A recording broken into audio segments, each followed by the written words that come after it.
Meus irmãos, eu tenho exposto na Igreja Presbiteriana Moriá, a igreja que estamos plantando aqui no Rosarinho, ao texto de Juízes, o livro de Juízes, de forma sequencial. E o capítulo que caiu exatamente para esse domingo é o capítulo 15 do livro de Juízes. Eu peço a você que abra a sua Bíblia, a Palavra do Senhor, no capítulo 15 de Juízes. Eu lerei todo o capítulo e eu peço que os irmãos acompanhem com atenção. A minha versão é a revista e atualizada, é diferente da versão dos irmãos, e aí eu peço um pouco da sua paciência também, e peço perdão também, por não trazer a mesma versão da igreja, mas acompanhe com atenção a leitura que farei da Palavra do Senhor.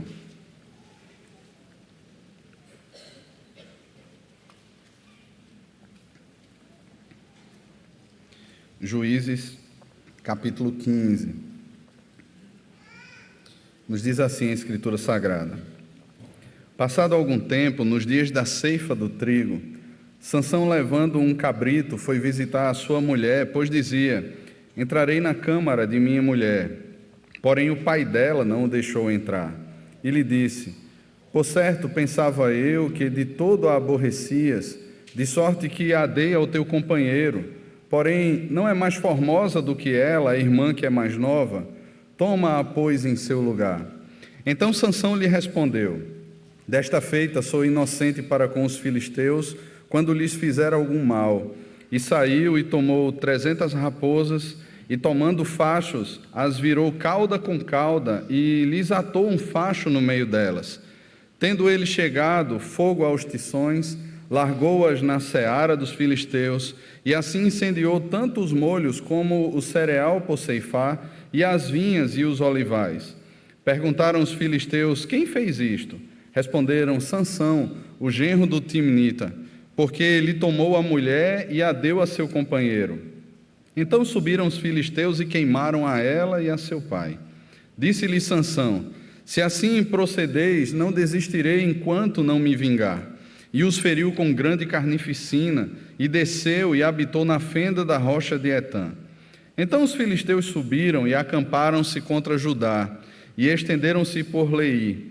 Perguntaram-lhes os homens de Judá: Por que subistes contra nós? Responderam: Subimos para amarrar Sansão, para lhe fazer a ele como ele nos fez a nós.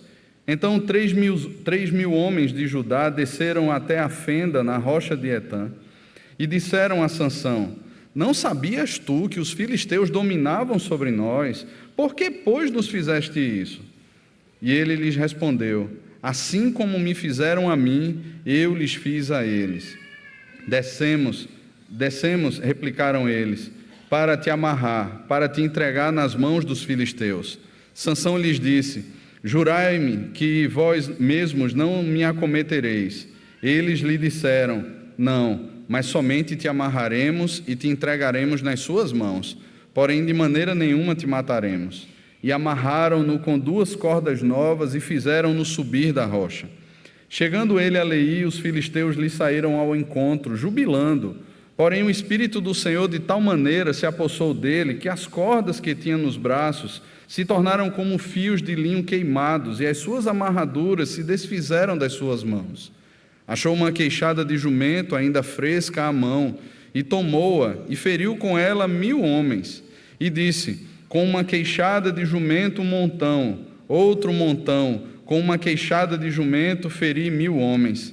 Tendo ele acabado de falar, lançou da sua mão a queixada, e chamou-se aquele lugar Ramate-Leí.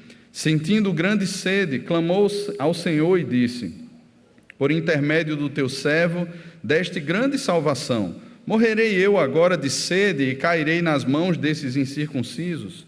Então o Senhor fendeu a cavidade que estava em Leí, e dela saiu água. Tendo Sansão bebido, recobrou alento e reviveu. Daí chamasse aquele lugar En-Hacoré, até o dia de hoje. Sansão julgou a Israel nos dias dos filisteus 20 anos. Vamos orar, irmãos, mais uma vez. Senhor, nós somos gratos ao Senhor por termos a Tua palavra em nossas mãos, por crermos que ela é palavra do Senhor, portanto inspirada e autoritativa para a nossa vida. Cremos na ação do Teu Espírito, o Espírito da verdade, que conduz a verdade da Tua palavra ao nosso coração. E pedimos aqui que o Senhor então ilumine os nossos olhos para que contemplemos as maravilhas da Tua lei. Abençoa-nos e conduze-nos no nome de Jesus. Amém. Quando geralmente pensamos em batalhas, em heróis, nós pensamos em heróis honrosos, homens de honra, e pensamos em batalhas também, por mais difíceis que sejam as batalhas que sejam honrosas também. Em 1941 surgia um personagem bem interessante da ficção científica.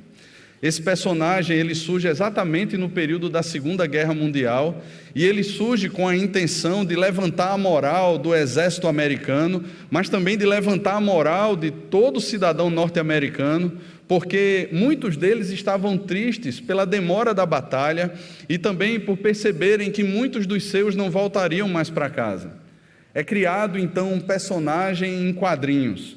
E esse personagem, na época, não se chamava Capitão América, se chamava Super América. E eu descobri também, meus irmãos, que o escudo não era redondo, era triangular. Já pensou? Eu nunca imaginei o escudo e ele fazendo o que ele faz nos filmes da Marvel com um escudo triangular. Certamente que não daria certo. Mas o fato é que ele é criado e as revistas em quadrinhos não só alimentam a mente e o imaginário dos cidadãos dos Estados Unidos, mas elas são levadas até o campo de batalha e também servem para alimentar os soldados. Afinal de contas, o inimigo principal deles eram os nazistas. E pense que aquele jovem franzino saindo lá do Brooklyn, alistado ao exército e agora com poderes extraordinários, estava dando pancada em muitos nazistas. Então isso fez a festa durante muitos anos, e principalmente nos anos que a guerra ainda durou. Passada a guerra, passados alguns anos, aqueles quadrinhos eles foram caindo em desuso. As pessoas não liam mais aqueles quadrinhos, até que não mais a antiga fábrica de quadrinhos, a antiga editora, mas agora a Marvel Comics, ela começa então a produzir desenhos em quadrinhos, agora mais ilustrados, e posteriormente as séries que nós assistimos na TV, trazendo de volta esse herói. E certamente é um herói que muitos de vocês talvez até tenham a camisa dele em casa. Eu tinha uma camisa, ainda que bem desbotada que ela esteja, nem sei se eu ainda tenho essa camisa, mas todo mundo gostava daquela camisa azul com o símbolo, o escudo do Capitão América, e vibrávamos com os seus filmes, com os seus feitos heróicos. Heróis geralmente são assim. Nós olhamos até mesmo para os heróis da Bíblia e pensamos, eu quero ser forte e poderoso como Sansão. Quantas crianças crescem no departamento infantil ouvindo exatamente músicas assim? Ou queremos ter a força do rei Davi, ou queremos ser fiéis como José foi, ainda que escravo e posteriormente preso, ele foi fiel a Deus. Ou talvez como Moisés, que viu o Senhor ardendo naquela sarça que não se consumia. Todos nós crescemos com a nossa imaginação muito bem alimentada com esses heróis e muitas vezes até ouvimos pregações onde não o Senhor Jesus se torna o centro, mas esses heróis se tornam. Só que, assim como as histórias de heróis da ficção, eles são praticamente inalcançáveis para qualquer um de nós. Nós olhamos para a vida deles e até mesmo para missionários dos nossos dias, ou até mesmo quando lemos a biografia de algum deles e dizemos assim: meu Deus, eu estou tão distante disso. Quem me dera ser pelo menos o vermezinho que habita no suor desse missionário, mas eu não sou. Irmãos, parece ser inalcançável e de fato é. E é interessante porque a palavra de Deus nunca nos inspirou, nunca nos chamou a sermos iguais a eles. Ainda que naquilo que foram assertivos, naquilo que eles agiram de maneira correta, eles refletiam na verdade o Senhor Jesus, e não a eles mesmos. E da mesma sorte nós somos chamados a olhar assim como Paulo olhou para ele mesmo e disse: sede meus imitadores como eu sou de Cristo. Esses heróis, eles são falhos. Quando nós olhamos a história dos juízes, nós percebemos isso de maneira muito clara. Existia um ciclo terrível acontecendo aqui no livro dos Juízes.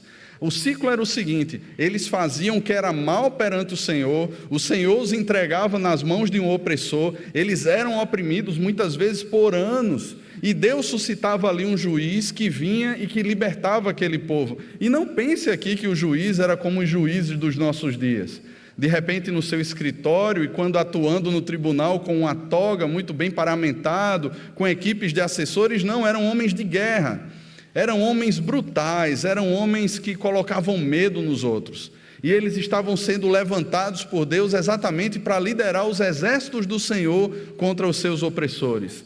Então, aqueles homens eram levantados por Deus quando Israel se via oprimido. Porém, o que acontecia antes da opressão dos inimigos era que Israel fazia o que era mal perante o Senhor. E o que é fazer o que é mal perante o Senhor? No capítulo 2 de Juízes, nós temos essa definição.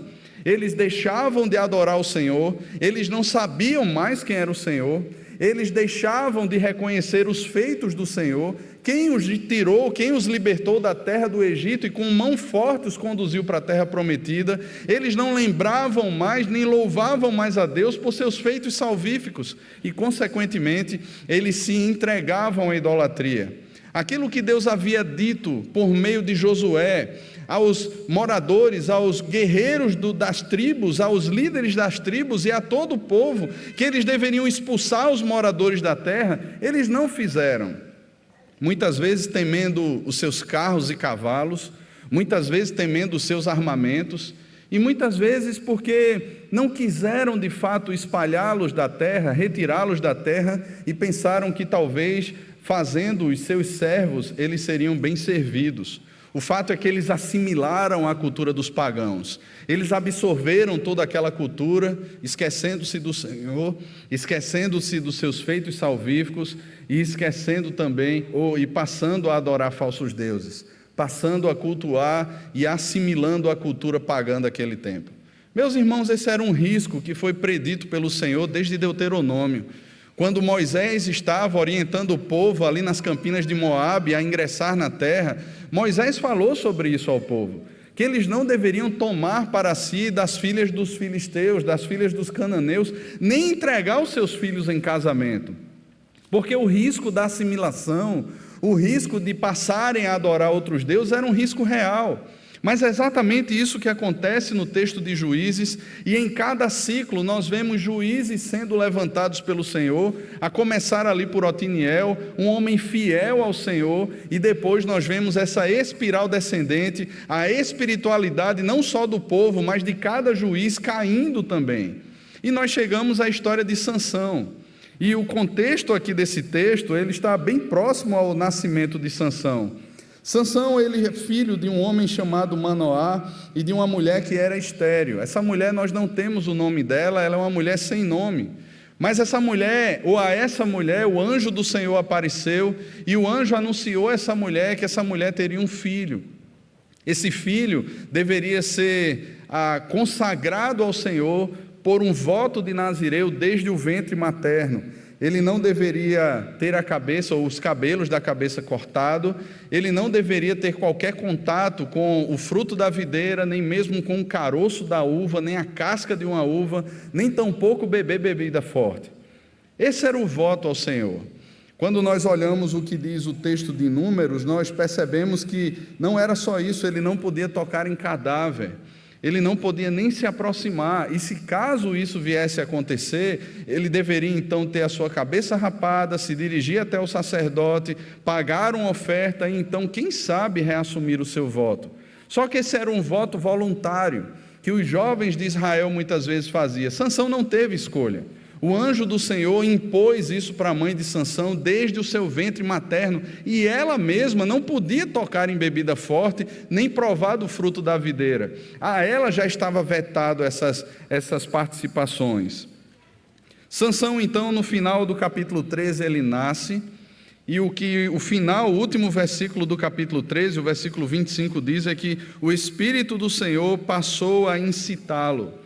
O Espírito do Senhor passou a empurrar a vida de Sansão, a incitar o coração de Sansão.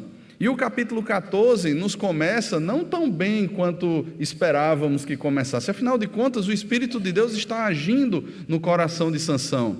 O capítulo 14 começa com o relato de um homem que segue os seus olhos e que segue o coração. Bem a filosofia dos nossos dias. Siga o seu coração. Mas o que acontece, irmãos, é que Sansão, ele é conduzido por seus olhos e por seu coração. Sansão, então, ele olha para uma moça filisteia da cidade de Tímina e ele se apaixona por aquela moça e diz assim: é essa que eu quero. O seu pai tenta dissuadi-lo. O seu pai aconselha-o com o conselho da palavra de Deus, questionando a Sansão: meu filho, não existem mulheres suficientes dentre as tribos de Israel para você se apaixonar exatamente por essa mulher. A resposta de Sansão: é essa que eu quero. Sansão está determinado, ele segue os seus impulsos, ele segue as suas paixões. E, irmãos, isso vai se tornando cada vez mais evidente à medida que nós adentramos na história de Sansão. O fato é que Sansão, ele quer aquela mulher. O seu pai então vai como um cortejo fúnebre, levando Sansão até a terra dos filisteus, para que Sansão então case ou conheça aquela mulher. E lá, no caminho, Sansão se aparta dos seus pais. Ao apartar-se dos seus pais, ele é atacado por um leão. E ele despedaça aquele leão, cheio do Espírito Santo do Senhor. Não era a sua força, mas tomado pelo Espírito do Senhor, ele despedaça aquele leão como quem despedaça um cabrito. Imagina, eu não tenho força para despedaçar um cabrito, para partir um cabrito ao meio. Eu não sei se alguém aqui tem essa força, mas ele diz que é fácil despedaçar um cabrito, mas um leão, e um leão jovem, talvez ali querendo se assumir como leão alfa de alguma coisa, e ele ataca Sansão e Sansão despedaça aquele leão. Passado algum tempo, mais uma vez, eles estão indo até Tímina, e Sansão se depara com o cadáver daquele animal. Ele deixa os seus pais, ele vai ver o que aconteceu com aquele animal, e existe um enxame de abelhas dentro daquele animal, e existe muito mel ali. O que é que Sansão faz? Se ele fosse fiel ao voto, bom, ele já estava sendo infiel ao Senhor, procurando fora dos arraiais de Israel uma mulher para casar. Mas se ele lembrasse do seu voto, ele se afastaria daquele cadáver, ele não poderia se aproximar daquele cadáver. Mas ele vai até o cadáver porque ele é guiado pelos seus olhos, pelo seu coração. E ele está apaixonado pelo mel que existe dentro daquele cadáver. Imagina, que coisa triste isso. Ele vai até lá e ele toma aquele mel, e não só para ele, ele leva aquele mel para os seus pais, ele nem diz de onde aquele mel foi tirado. Os seus pais certamente se deliciam, pensando que ele passou no Walmart lá, de repente, a de Tímina, né, e comprou aquele mel numa prateleira, muito bem higienizado. Eles não sabem de onde veio aquele mel. Eles comem aquele mel. Sansão não fala para eles. O que acontece depois, irmãos, é que eles voltam e voltam de novo para Tímina, e agora o casamento vai acontecer. Sansão, que já quebrou alguns aspectos do seu voto de nazireu, ele está agora para quebrar mais um, porque era uma festa que duraria 7 dias, e em festa a gente sabe que existe bebida.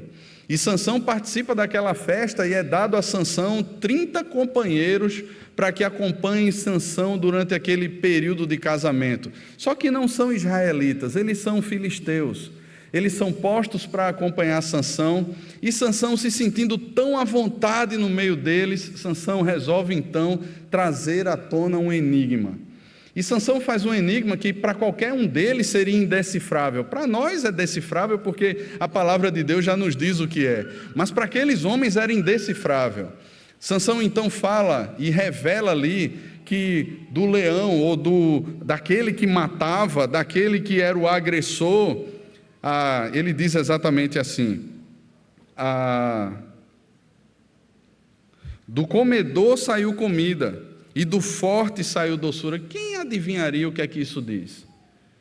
Aqueles homens passam os dias dados por Sansão, porque se eles não resolvessem aquele enigma, eles teriam que dar a Sansão 30 vestes festivais. Cada um daqueles homens daria uma camisa e uma veste festival a Sansão. E se Sansão perdesse, ele daria 30 camisas e 30 vestes festivais àqueles homens. O risco para Sansão certamente era muito maior, mas Sansão não está nem aí para isso. Ele sabe que aqueles homens não acertarão o enigma. Ele está muito certo disso.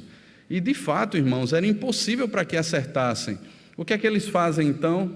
Eles apelam para a esposa de Sansão. E eles ameaçam a esposa de Sansão. Veja como eles são bons, são homens pacíficos, pacatos cidadãos.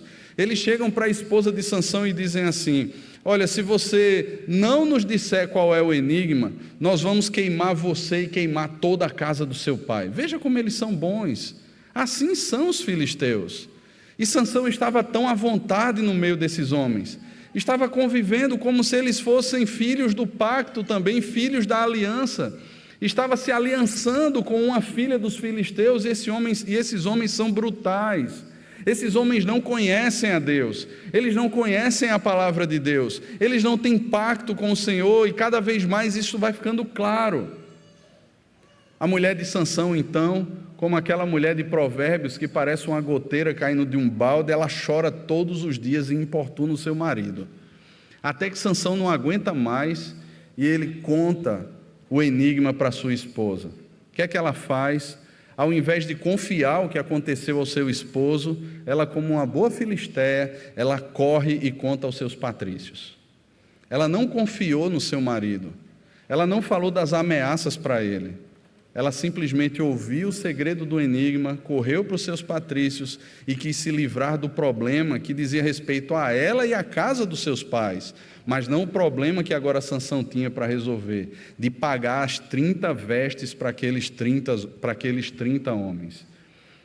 Aquela mulher então resolveu a sua parte, e Sansão, ele tem a plena convicção, irmãos, de que aquilo ali não foi descoberto por aqueles homens. E ele diz então: se vós não tivesseis lavrado com a minha novilha, nunca terias descoberto o meu enigma. Versículo 18 do capítulo 14. Sansão então desce até uma das cidades fortificadas dos filisteus, chamada Asquelon, e Sansão ali ele mata 30 homens, e rouba daqueles homens as suas camisas e as suas vestes festivais, e ele então vai de volta até Tímina, ele paga a sua dívida, e ao invés de consumar o casamento, não, ele está irado, e tão irado que ele esquece todo o casamento e ele vai embora, volta para a casa do seu pai. Esse é Sansão. Talvez a gente compre a camisa do Capitão América, mas quem toparia comprar uma camisa Sansão é o meu herói? Talvez seja completamente diferente daquilo que sempre aprendemos sobre os heróis e sobre Sansão na Bíblia, mas esse é Sansão. Entramos então no texto, irmãos, que lemos aqui nessa noite. Eu queria pensar então com os irmãos no seguinte tema: em meio a tudo isso que está acontecendo, Deus está agindo. Em meio a toda essa história que parece aos nossos olhos tão mal, Deus está agindo. E em primeiro lugar, Deus está agindo mesmo em meio à carnalidade. E nós percebemos isso de maneira muito clara do versículo 1 ao versículo 8. Veja, o narrador faz questão de dizer para mim e para você que nos dias da ceifa do trigo, é exatamente esse o momento em que Sansão retorna para encontrar-se com a sua esposa, e ele manifesta o desejo de ter o seu primeiro encontro íntimo com ela. Só que quando ele chega lá, nesse período da ceifa do trigo, o pai dela não permite que ele desça. Por quê? Ele já entregou para outro homem, um dos seus companheiros, um daqueles 30 homens que ganhou uma camisa e uma veste festival. Aquela mulher que Sansão desobedeceu aos seus pais, aquela mulher que ele disputou e matou um leão para chegar até a casa dela, aquela mulher que entregou o enigma aos seus patrícios, ainda é alvo da paixão de Sansão. E Sansão então quer agora tomá-la de fato como esposa, consumar o ato do matrimônio. E ali naquele momento seu pai veta aquela possibilidade e oferece então a irmã mais nova. Olha, é mais bonita, não é? Parece muito com a história de Jacó ali, mas não é, uma história terrível essa, bem pior do que a de Jacó. E Sansão ele não quer. Ele está tão irado com aquilo que ele diz que não, e ele mais uma vez age pelo impulso do seu coração, os seus olhos e a sua boca clamam por vingança, e ele vai agir de forma carnal nesse momento. Sansão então, meus irmãos, nesse período da ceifa do trigo, onde praticamente toda a economia dos filisteus se depositava exatamente na esperança dessa colheita, é exatamente nesse momento que o seu coração está incendiado de vingança, está tomado pelo desejo de se vingar, e ele vai agir de forma carnal. Ele não busca ao Senhor, ele não pede conselhos ao Senhor, mas as suas ações são sempre muito rápidas. Ele vai de acordo com o que o seu coração manda, ele obedece aos seus instintos mais selvagens, ele não pensa, ele simplesmente faz. Então Sansão, ele não quer mais saber daquela história, e ele pega toda aquela ira dele, e ele junta 300 raposas. Eu não sei como isso aconteceu, a palavra de Deus não revela para a gente, mas ele conseguiu capturar 300 raposas e conseguiu dar um nó na cauda de cada uma delas e colocar ali uma tocha. E ele solta aquelas raposas, e aquelas 300 raposas, elas saem correndo, incendiando aquele trigo que estava para ser colhido. Eu lembro que há muitos anos atrás, na verdade, eu fiquei sabendo da história de um empresário, e esse empresário tinha um depósito, ele tinha uma loja de móveis, e nesse depósito ele tinha muitos colchões, muitos conjuntos estufados, móveis, caixas de móveis desmontadas, e aconteceu que durante um período apareceram muitos ratos dentro desse depósito, e ele então armou várias ratoeiras. E tinha daquelas ratoeiras que fecha, né, que esmaga ali o rato, e tinha daquelas outras que pareciam uma caixa, que prendia o animal dentro da caixa. E depois ele pensou, né, com aqueles que entraram na caixa, o que é que eu vou fazer com esses animais? E alguém teve a brilhante ideia, vamos queimá-los. Então deram um banho de álcool naqueles ratos e tacaram fogo neles. Aconteceu que um dos ratinhos, irmãos, correu exatamente para onde ele não deveria correr, para dentro do depósito. Agora imagine o pânico. Se ele entrasse ali e encostasse naqueles móveis ou naqueles colchões, não teria corpo de bombeiros, não teria extintor que desse conta de apagar aquele incêndio. Todo aquele material ali era extremamente propenso ao fogo, a queimar. E eles então entram em pânico, e eles correm para pegar aquele animal. Agora imagina a cena, um monte de homem barbado correndo atrás de um ratinho pegando fogo.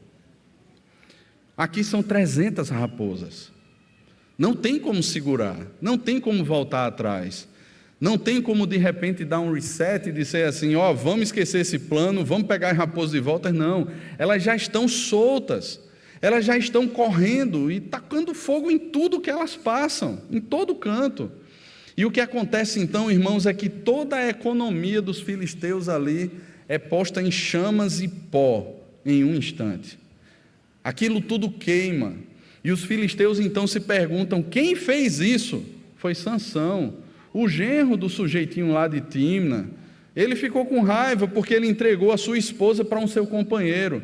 Então imediatamente os filisteus pensaram, olha, aquele senhor lá, ele tem culpa no cartório, então vamos lá, vamos simplesmente queimar ele também, queimar a filha, queimar tudo. Veja como os filisteus são bons.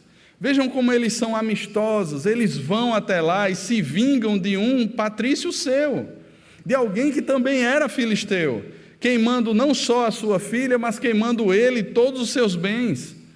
Sansão então, quando fica sabendo disso, Sansão não pensa, agora, né, que eu já fiz o que fiz, eu sou culpado também pela morte daquele senhor lá, da filha dele, que não veio a ser a minha esposa de fato. Olha, eu vou esquecer todo esse meu plano e vou embora. Não, irmãos, Sansão mais uma vez é tomado pela sua fúria, e ele vai e se vinga mais uma vez, e o que o texto vai nos dizer, no versículo 8 do capítulo 15, é que o Sansão os feriu com grande carnificina. Houve algo terrível ali. Sansão mata muitos daqueles homens. É a descrição que nós temos, uma grande carnificina acontece. Homens e homens são mortos agora pelo desejo de sangue que há no coração de Sansão. Sansão, ele está agindo dessa maneira. E como é que Deus pode usar alguém assim? Como é que Deus pode chamar um homem assim para servi-lo? Como é que Deus pode levantar alguém tão carnal, alguém que cede tanto aos seus impulsos? Alguém que o coração pensa, os olhos cobiçam e ele simplesmente obedece aos seus impulsos e vai.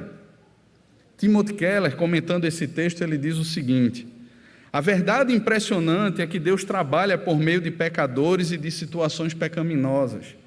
Ele mantém suas promessas de abençoar seu povo nas circunstâncias sombrias e desastrosas da vida, assim como nos períodos em que tudo vai bem.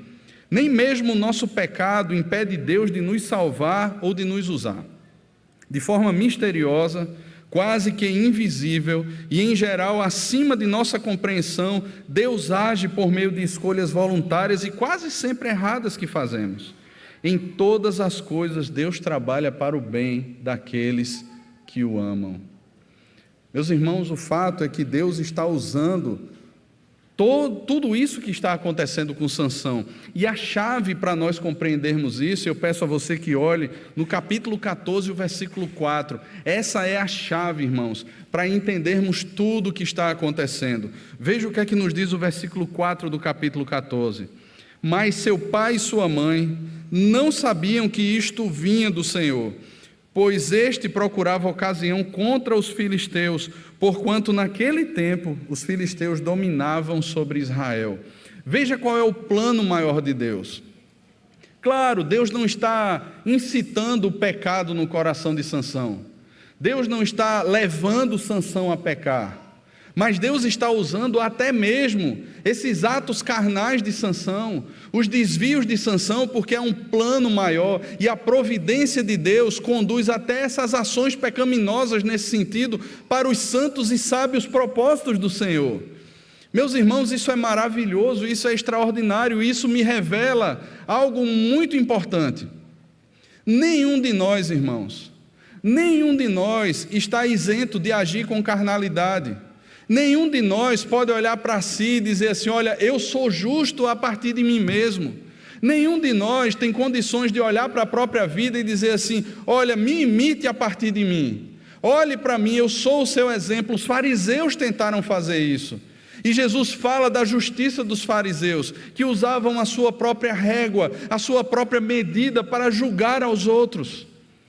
Meus irmãos, esse é um risco que muitas vezes nós corremos. E esse era um risco real, presente na história de Sansão.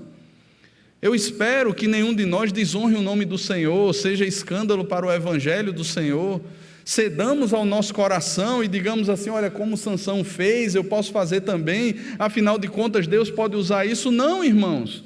O apóstolo Paulo responde essa questão na sua carta aos Romanos: permaneceremos nós no pecado para que a graça seja mais abundante? De forma nenhuma. Como poderemos permanecer nós no pecado, nós os que para o pecado já morremos? Essa não é uma possibilidade, mas o fato é que a espiritualidade nesse tempo, a carnalidade nesse tempo, a apostasia que fazia parte das tribos de Israel, fazia parte do coração desse juiz também. E ele está agindo de acordo com o seu coração, de acordo com o que qualquer israelita nessa época faria. O fato é que Sansão é conduzido pelo seu coração e Deus aos poucos vai montando um cenário para o grande finale. Deus está agindo, irmãos, mesmo em meio à carnalidade. Deus está agindo mesmo em meio aos atos mais impiedosos dos homens. A nossa luta, ela não é contra a carne ou sangue. Deus está coordenando todas as coisas. Nós não sabemos hoje quais são os propósitos do Senhor. A providência de Deus, ela nunca é vista de forma prospectiva. A gente não tem como olhar o hoje e dizer assim: eu sei exatamente o que é que Deus está fazendo na minha vida e para onde Ele quer me levar. Nós não temos como afirmar isso. Ela é sempre vista pelo retrovisor do nosso coração. Assim como José um dia, quando se deparou com seus irmãos e se deu a conhecer aos seus irmãos, aqueles homens que pecaram contra José, pecaram contra o Senhor primeiramente, intentaram a morte do seu irmão, depois o venderam como escravo para o Egito. José olha para aqueles homens e diz: não foram vocês que me enviaram para cá, foi Deus que me enviou para cá, para que hoje a vida de vocês pudesse ser preservada. Essa é a providência de Deus, irmãos, que age mesmo em meio a um coração tão carnal como o coração de Sansão, para os seus santos e sábios propósitos. Mas em segundo lugar, meus irmãos, Deus age, Deus está agindo mesmo em meio à traição. Olha o que é que acontece do versículo 9 ao versículo 13. Os filisteus, eles subiram e se acamparam contra Judá. Eles estenderam-se por Leí, que era uma região que ficava próxima, era uma região que era alta, e que os moradores de Judá puderam ver que os exércitos estavam ali naquela colina. Então, os homens de Judá subiram até os filisteus e perguntaram: por que vocês subiram contra nós? O que nós fizemos de errado? Será que deixamos de educar os nossos filhos como vocês nos ordenam? Será que deixamos de cultuar os seus deuses como vocês nos ordenam? Por que vocês subiram contra nós? O que é que nós fizemos? Olhe só como está o coração da tribo de Judá. Aqueles homens estão diante daqueles pagãos, diante daqueles ímpios, diante daqueles incircuncisos, como gatinhos medrosos. Por que vocês subiram contra nós? Então os filisteus respondem: subimos para amarrar Sansão, para lhe fazer a ele como ele nos fez a nós. Então 3.000 homens de Judá, veja o destacamento que Judá preparou. Ele separou 3 homens da tribo de Judá, e aqueles homens, eles não foram lutar contra os filisteus, mas eles foram prender Sansão. Irmãos, Sansão era o único, que eu vou usar uma expressão que os adolescentes gostam muito, era o único que estava tocando terror ali na terra. Era o único que estava lutando ali contra os filisteus. Mesmo que agindo de acordo com o seu coração, ele estava promovendo prejuízos econômicos aos filisteus, matou no início 30 homens e depois executou ali uma carnificina, que nós nem sabemos quantos homens ele matou. Sansão era aquele que literalmente estava tocando terror na terra. Mas ao invés deles olharem para Sansão e se alinharem a Sansão, serem amigos e dizerem assim: olha, vamos lutar juntos, não. Eles se aliam com os filisteus para prender Sansão. E eles vão até Sansão. E Sansão faz um pacto com eles, que é para eles não matarem Sansão. E eles levaram algumas cordas, e não pensem em cordas finas, eram cordas grossas. E o narrador faz questão de dizer para a gente que eram cordas novas. Eles levaram, e com 2 cordas eles amarraram Sansão, amarraram os braços de Sansão, e agora eles estão levando Sansão até os filisteus.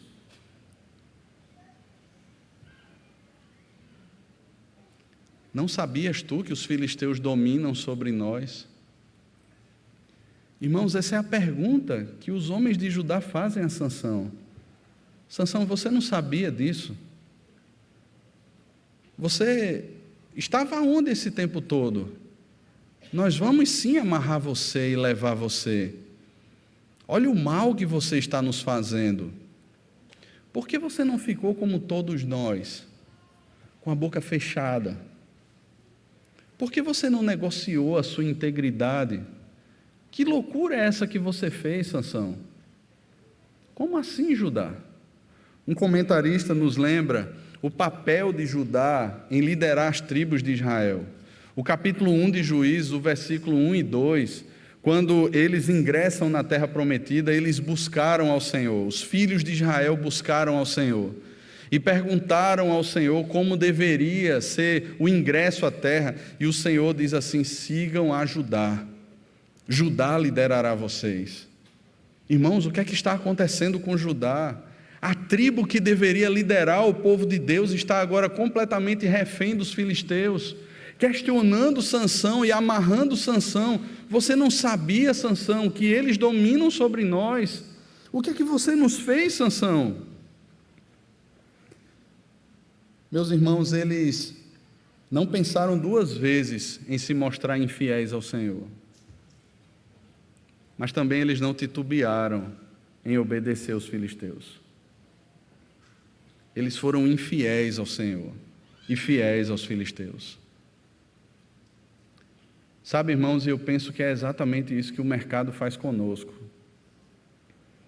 Eu conversava com um jovem há um tempo atrás, e ele dizia que na fábrica em que ele trabalhava, se ele subisse de cargo, ele seria a pessoa responsável por promover um determinado movimento dentro da fábrica. Ele seria o responsável por levar palestras e promover o orgulho LGBT, e por aí vai as letrinhas, né? Dentro da fábrica. E ele teve que assinar uma cartilha ali. No contrato de trabalho dele, ele teve que assinar, se submetendo àquilo ali. E ele ainda dizia assim: olha, eu peço a Deus que nunca me faça subir de cargo aqui. Mas eu penso, irmãos, que muitos de nós estamos envolvidos nas mais diversas áreas dentro da sociedade. E nós ouvimos todos os dias a cartilha que esse mundo corrompido impõe para nós. Como o nosso casamento deve ser conduzido, como os nossos filhos devem ser criados, como nós devemos nos portar enquanto cidadãos. É tão mais fácil nesses ambientes nós abrirmos mão da nossa identidade, da verdade da palavra e nos submetermos. Afinal de contas, quem pagará as nossas contas? Afinal de contas, em qual escola eu colocarei os meus filhos para estudar? O que é que eu vou fazer da minha vida se eu for tão fiel assim? Eu não vou ter emprego, eu vou ser pobre, eu vou ser isso, vou ser aquilo outro. Mas, irmãos, veja como Judá está agindo. Judá está tão acostumado e tão acomodado a toda aquela situação, que ao invés de olhar para o Senhor, lembrar dos feitos do Senhor, Judá, lembre quem tirou você da terra do Egito. Volte os seus olhos, Judá, para a palavra de Deus. Volte os seus olhos para a história do seu próprio povo. Judá, quando Deus desamparou você? Quando Deus deixou de ser Deus? As muralhas de Jericó, quem derrubou diante dos seus olhos, Judá? Judá esqueceu de tudo isso, irmãos. E Judá está completamente prostrado diante dos filisteus. Ele não fala mais. Pastor Emílio, comentando esse texto, ele diz o seguinte, num livro que eu indico a vocês a leitura, sobre a história de Sansão, como Deus usa heróis improváveis. Ele diz o seguinte: hoje nossa luta não é contra carne ou sangue, mas ainda assim existe luta. Costumamos esquecer o preço que foi pago para que hoje pudéssemos estar aqui. Por vezes ansiamos tanto pela aprovação da cultura em que vivemos, que passamos a evitar as questões conflituosas. Somos como os de Judá, domados, dominados, gente na coleira e usando focinheira. Gente que rapidamente tenta amarrar qualquer um do povo de Deus que faça barulho e incomode os poderosos do entorno. É bem difícil ter a sabedoria para lidar em situações tais, e por vezes nós erramos. Mas o princípio tem que estar muito bem firmado em nossa mente. O povo de Deus sempre tem que viver dentro dessa tensão e tentar navegar por esses mares bravios. Sempre temos de buscar no Senhor a sabedoria. Há situações em que não temos de nos envolver, mas também há aquelas em que deixar para lá é o mesmo que negar o que somos e o que Deus nos chamou para ser. Com frequência, o silêncio significa que esquecemos que somos de Cristo, que Ele nos resgatou. Mas ainda assim, ainda quando somos calados, as boas novas se fazem presentes. E assim como Deus não desamparou o seu povo aqui, Deus não mais desamparará a mim e a você enquanto povo de Deus. Mas em terceiro lugar, meus irmãos, Deus ele está agindo mesmo em meio aos brados de vitória do inimigo. O versículo 14 ao versículo 20, nós temos aqui um cenário inusitado. Veja, quando Sansão está agora amarrado e sendo trazido pelos de Judá, aqueles 3.000 homens trazendo Sansão, os filisteus, o versículo 14, quando nos diz isso, chegando ele a Leí, os filisteus lhe saíram ao encontro jubilando. Brados de vitória, brados de alegria eram dados pelos filisteus. Eles celebravam a vitória. Meus irmãos, é exatamente assim que os inimigos da cruz de Cristo eles agem. É exatamente assim que eles agem todos os dias. Quando eles olham a Europa varrida pelo liberalismo teológico, eles celebram, eles se alegram com isso. Eles dão brados de vitória e de alegria. Quando eles olham os Estados Unidos da América, que antes um grande celeiro de missionários para o mundo, toda boa teologia que nós recebemos, praticamente toda de lá, e eles veem o liberalismo tomando conta das igrejas, a frieza espiritual tomando conta das igrejas, os inimigos da cruz de Cristo, como os filisteus, eles celebram a vitória. Eles olham e dizem como a igreja ficou submissa a tudo que nós colocamos para ela, como eles se submeteram de forma tão fácil, como eles abrem mão do dia do Senhor de forma tão fácil, como eles abrem mão dos seus casamentos de forma tão fácil, como eles abrem mão da criação dos seus filhos de maneira tão fácil, e eles celebram a vitória.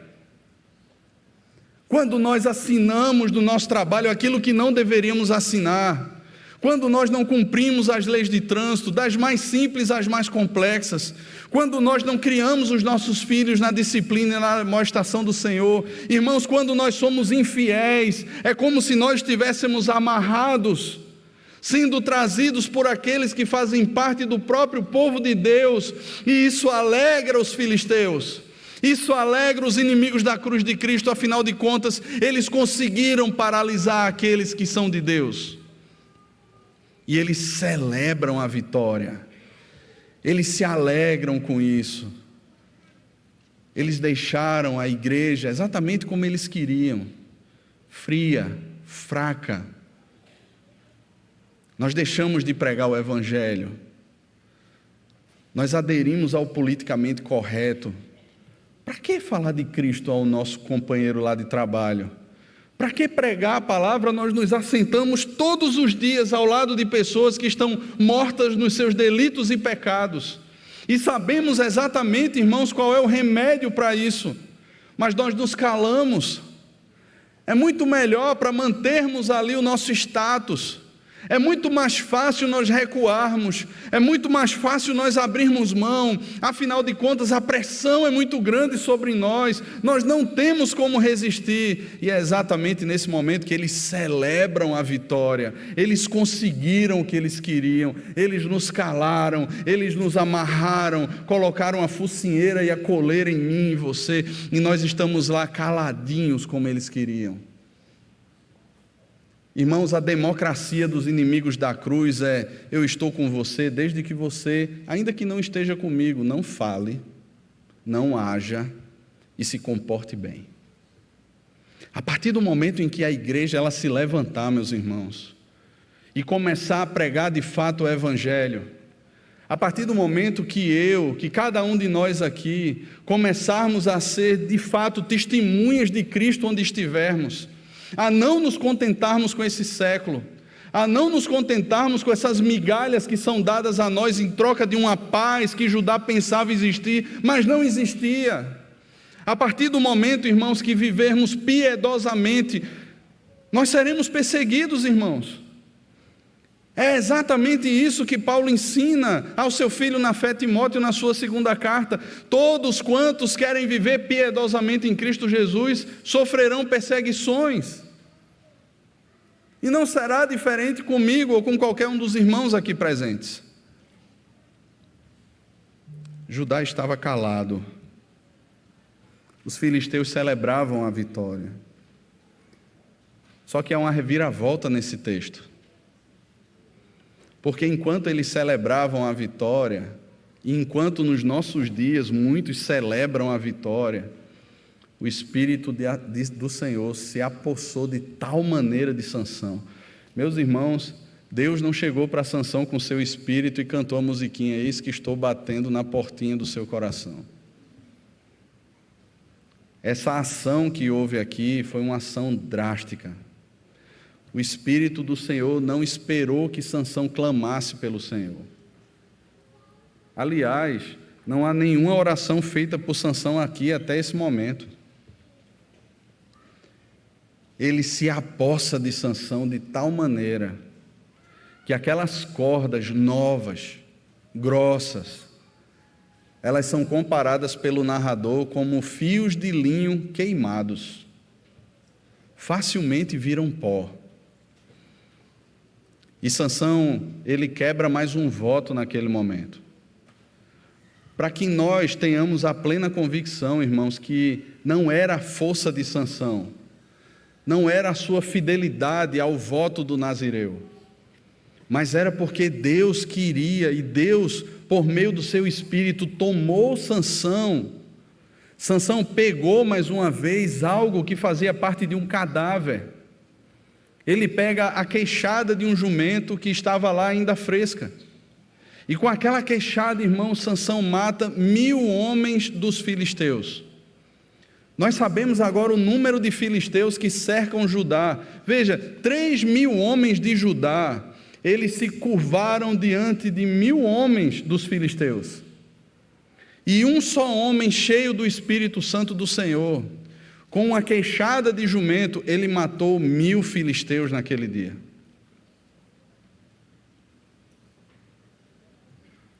Aquele lugar, então, é chamado de Colina da Queixada, Ramat-Leí. E Sansão faz até uma poesia meio que jocosa com a cara dos filisteus. Ele tira a onda da cara dos filisteus. E ele diz assim: com uma queixada de jumento, um montão, outro montão, com uma queixada de jumento, feri 1000 homens. E sabe, irmãos, ainda que nós não devamos sair por aí zombando das pessoas, o que está acontecendo aqui é literalmente uma batalha entre os inimigos de Deus e o povo do Senhor. Eu não sei se você já leu, mas provavelmente sim, o Salmo de número 2. O salmista nos diz que se ajuntaram os príncipes, os reis da terra, contra o ungido do Senhor. Irmãos, imagina toda a força bélica que os países mais poderosos desse mundo têm. Não é a Guiana Francesa, que não tem nada. Mas imagina a força bélica dos países mais poderosos da terra. Os príncipes, os reis, os governantes, assentados para lutar contra o Senhor. O salmista nos diz que dos céus o Senhor ri. O Senhor zomba deles. Meus irmãos, porque não tem como lutar contra Deus. Não existe uma batalha cósmica de Deus contra os poderes maléficos da terra. Não existe essa batalha. Ele é Deus e ponto final. Quando Moisés, ele está diante do Senhor e pergunta: Senhor, quando eu estiver diante de Faraó e perguntar quem me enviou, o que é que eu digo? Deus simplesmente responde: eu sou o que sou. Deus não precisa dar satisfações a ninguém. Deus não está devendo nada a ninguém. Deus não é equiparado a qualquer poder desse mundo. Com o sopro da sua boca, Ele destruirá todas essas coisas. Meus irmãos, quando nós cantamos aqui, eis nosso Deus no trono a reinar, é esse o nosso Deus, irmãos. O Senhor ri deles. Eles pensam que a vitória já lhes foi dada. Eles celebram antecipadamente, eles olham e dizem assim: conseguimos destruir a igreja, conseguiremos, os remanescentes, os poucos que ainda são fiéis, ficarão silenciados, calados, encurralados, com medo. Nós temos aqui na nossa cidade um pastor preso, porque falou contra religiões de matriz africana. Saiu uma sentença no Distrito Federal, na vara de Taguatinga, que nenhum pastor pode mencionar as palavras pecado e inferno no púlpito. Eles estão rindo. E é como se a vitória fosse deles. É como se todo o aparelhamento tivesse dado certo e agora do Ministério Público a qualquer outra instância jogasse num só jogo, num só time. E se você professa ou se você ficar calado, a gente deixa você jogar. Se não, você sai do jogo e sai direto para a cadeia. Então se cale. Irmãos, lá do céu o Senhor ri. Porque a igreja de Cristo, ela é invencível. Ele nos selou com seu Espírito, irmãos, e não somos nós, mas é Ele quem garante a nossa chegada até aquele dia. O apóstolo Paulo está sentenciado. Ele sabe qual é o fim que lhe aguarda. Ele sabe que ninguém foi a seu favor e que ninguém será, e que ele agora só aguarda uma sentença que ele já sabe qual é. Eu estou sendo oferecido por libação, o tempo da minha partida é chegado. Ele sabe o que vai acontecer. Mas ele sabe, irmãos, que a presença constante do Senhor esteve com ele a todo instante, ainda que muitos tenham lhe feito mal e tenham lhe abandonado. Judá traiu ao Senhor. Não foi só a Sansão, Judá traiu ao Senhor. Davi nos ensina isso no Salmo 51, todo o nosso pecado é primariamente contra o Senhor, pequei contra ti e contra ti somente. Judá traiu ao Senhor. Os filisteus celebravam a vitória. Sansão agiu de forma carnal. Mas, irmãos, no trono está o Senhor reinando e cumprindo aquilo que Ele quer. O Senhor está libertando o seu povo dos filisteus. O Senhor está ensinando ao seu povo que esse mundo não é nosso amigo, meus irmãos. Nós estamos no mundo, mas nós não somos do mundo. O Senhor Jesus roga ao Pai para que Ele nos livre do mal. Mas Ele não roga ao Pai para que sejamos colocados numa bolha fechada. Não, nós estamos nesse mundo. E é exatamente nesse mundo que nós somos chamados para sermos sal e luz. É exatamente nesse mundo que nós somos lançados, irmãos. Amanhã cada um de nós sairá para as mais diversas funções. É nesse mundo que Deus nos coloca para sermos luzeiros, para sermos embaixadores de Cristo, exortando ao mundo a que se arrependam e creiam no Senhor Jesus, tendo a plena convicção de que o Senhor está conosco e que o canto de vitória, meus irmãos, será entoado lá nos céus. Naquele dia, meus irmãos, diante do Cordeiro, nós louvaremos ao Senhor com o cântico de Moisés, dizendo: grandes são as tuas obras, Senhor Todo-Poderoso, justos e verdadeiros são os teus caminhos, ó Rei das nações. Quem não temerá o teu nome, pois só o teu nome é santo? Meus irmãos, os príncipes e os reis da terra se prostrarão diante do Senhor. Eles não são nada diante do Senhor. Eles cantaram e cantam vitória, mas Sansão, cheio do Espírito do Senhor, os derrotou com uma queixada de jumento. Sansão tem sede. Ele é um homem como eu. Ele é humano como qualquer um de nós. E ele tem sede. E aqui nós temos a primeira oração de Sansão. E em todo o texto, em toda a trajetória de Sansão, temos a primeira oração de Sansão aqui. Um comentarista chamado Robert Chisholm, ele diz o seguinte: o narrador nos conta que Sansão orou a Javé, mas o próprio Sansão, pelo menos nesse relato, não usou esses nomes, antes dirigiu-se a Deus pelo pronome pessoal tu. Veja como Sansão se refere ao Senhor. Ele nem sabe buscar o Senhor, ele nem ora, mas mesmo assim ele se dirige ao Senhor. Sansão reconheceu o papel de Deus na vitória, e ele faz isso. Ele diz que o Senhor usou como instrumento e deu a vitória ao povo do Senhor por meio desse instrumento falho que era ele. No entanto, ele revela também as suas necessidades físicas e o seu medo de cair nas mãos dos filisteus, aos quais ele se referiu com a palavra incircuncisos. E nisso Sansão deixa claro para mim e para você que Deus não tem pacto com os filisteus. Deus tem pacto com o seu povo. Deus tem pacto comigo e com você. E aquele lugar passa a ser chamado En-Rancoré, que significa fonte daquele que clama.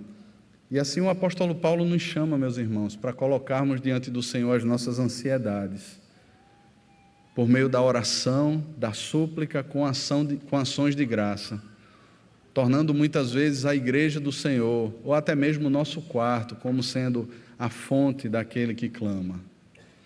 Somos chamados a orar, irmãos. 3 breves aplicações. Primeiro, nossas fraquezas, nossas quedas, nossos pecados, Eles revelam a nossa necessidade de um Salvador, de um juiz perfeito. E não é Sansão.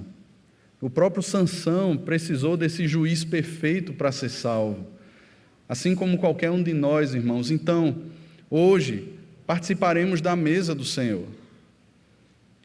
E se nós temos vivido uma vida em pecado, amordaçados, encolerados, submissos ou muitas vezes até conduzidos por nossas paixões, nós somos chamados a confessar os nossos pecados, a deixar os nossos pecados e a sermos alimentados pela mesa do Senhor, que é um meio de graça, onde o Senhor nos fortalece e nos alimenta espiritualmente.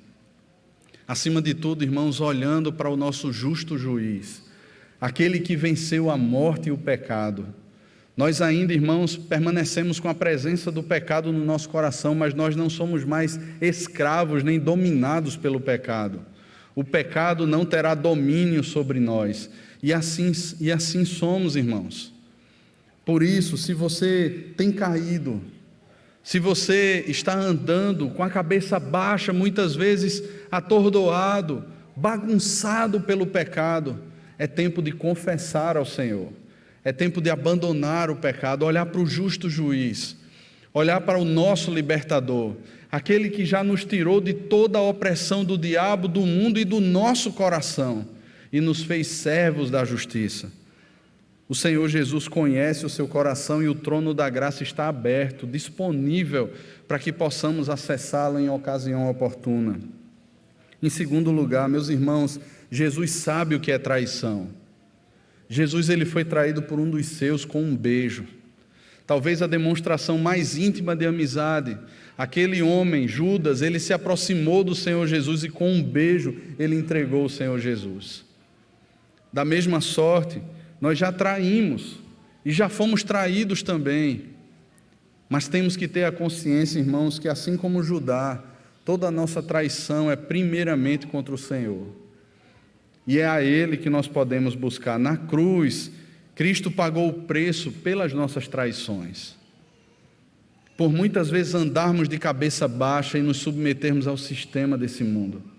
Por muitas vezes temendo muito mais a aprovação dos homens, cheios de idolatria no coração, negociando a nossa identidade, traímos ao Senhor. Jesus sabe o que é traição e Ele é poderoso para nos salvar dos momentos em que traímos ao Senhor também. Então recorra ao Senhor Jesus. A graça sempre está disponível para os seus. Em terceiro lugar, queridos, esse mundo não é nosso amigo. Os pagãos, eles não são os nossos amigos. Jesus chama os seus discípulos de amigos. O reino de Deus, como um amigo meu fala, ele é um reino de amigos. Nós somos chamados a desenvolver entre o povo de Deus amizades, de confiança, de cumplicidade, de termos espaço para pastorearmos e sermos pastoreados uns pelos outros, de confessarmos os nossos pecados uns aos outros e sermos curados pelo Senhor.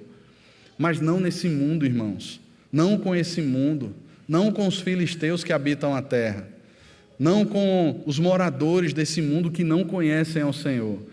Eles são alvo da nossa intercessão e da nossa disposição voluntária em pregar o Evangelho para eles.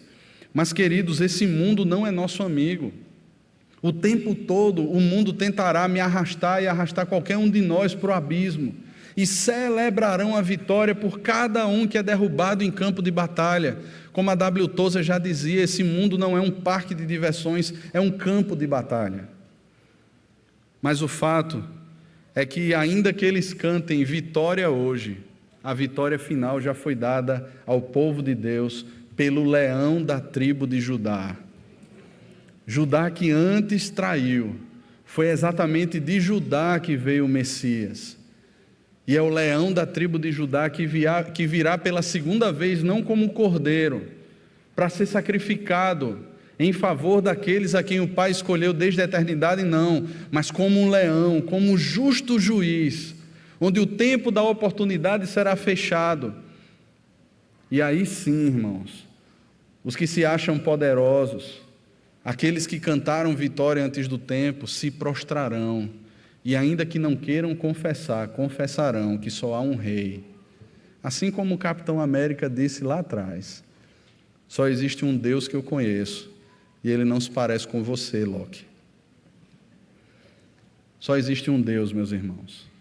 Só existe um rei, e ele está muito bem assentado sobre o trono, governando todas as coisas, e ainda que em meio às histórias mais descabidas, onde muitas vezes nós nos iramos contra pessoas e tentamos fazer prevalecer pela força da carne a nossa vontade, o Senhor está governando e conduzindo o seu povo ao seu destino final.